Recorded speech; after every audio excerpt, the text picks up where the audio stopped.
తెలంగాణలో భూముల ధరలు కొంతమేర తగ్గాయని మార్కెట్ రంగ వర్గాలు చెబుతున్నాయి. హైదరాబాద్ మినహా మిగతా జిల్లాల్లో వ్యవసాయేతర భూములు 10 నుంచి 20% మేర తగ్గుదల కనిపిస్తోంది. దీనిపై రియల్ ఎస్టేట్ వర్గాలతో పాటు భూ యజమానులు ఆందోళన వ్యక్తం చేస్తున్నారు.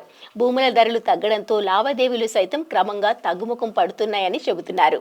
తెలంగాణలో తగ్గిన భూముల ధరలు 10 నుంచి 20% తగ్గిన ధరలు, సందిగ్ధంలో పడ్డ భూముల కొనుగోలుదారులు. హైదరాబాద్ మినహా తెలంగాణలోని జిల్లాల్లో భూముల ధరల్లో కొంతమేర వ్యత్యాసం కనిపిస్తోంది. మరీ ముఖ్యంగా వ్యవసాయ భూముల ధరలు తగ్గడం ఆందోళన కలిగిస్తోంది. గత లోక్సభ ఎన్నికల సమయం నుంచే భూముల ధరల్లో తగ్గుదల కనిపిస్తోందని స్థానిక రియల్ ఎస్టేట్ వ్యాపారులు చెబుతున్నారు. వివిధ కారణాలతో ప్రాంతాన్ని బట్టి భూముల ధరలు సుమారు 10% నుంచి 20% మేర తగ్గాయని లెక్కలు చెబుతున్నాయి. తెలంగాణలోని జిల్లా కేంద్రాల నుంచి మొదలు మండల, గ్రామాల్లో భూముల ధరలు కొంతమేర తగ్గాయి.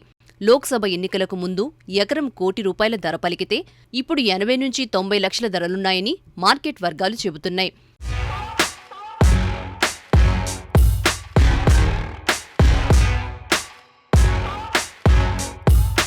ఇప్పటికే భూముల కొనుగోలుకు సంబంధించి ఒప్పందాలు చేసుకున్నవారు రిజిస్ట్రేషన్ చేసుకునేందుకు ఆలోచిస్తున్నారని జిల్లాల్లోని రియల్ రంగ వ్యాపారులు చెబుతున్నారు. చాలా వరకు భూముల కొనుగోలు అగ్రిమెంట్ సమయం అయిపోయినప్పటికీ రిజిస్ట్రేషన్కు ముందుకు రావటం లేదని అంటున్నారు.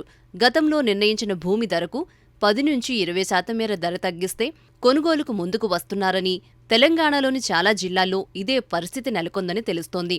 రాష్ట్రంలోని చాలా ప్రాంతాల్లో 5 ఎకరాలలోపు భూముల లావాదేవీలు ధరల తగ్గింపుతో కొనసాగుతుండగా 5 ఎకరాల పైన కొనుగోలుకు సంబంధించిన లావాదేవీలన్నీ చాలా వరకు వాయిదా పడుతున్నాయని రియల్ రంగ నిపుణులు చెబుతున్నారు.